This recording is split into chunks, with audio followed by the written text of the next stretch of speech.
Hello guys, তোমরা সবাই কি করছো অবশ্যই কমেন্ট করো।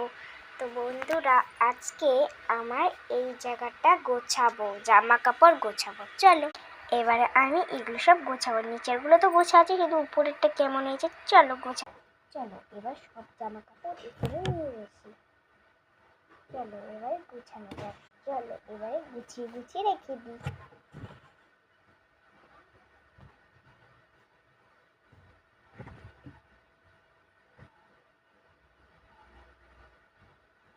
চলো আমার গোছানো শেষ। চলো আমার সব গোছানো শেষ। দেখো দেখো সব, এই যে বুনো ওইদিকে ঘুমিয়েছে, ও ঘুমিয়েছে বন্ধুরা। তো দেখো আমাকে। তো আজকের মতন টাটা, দেখা যাচ্ছে নেক্সট ব্লগে। টাটা।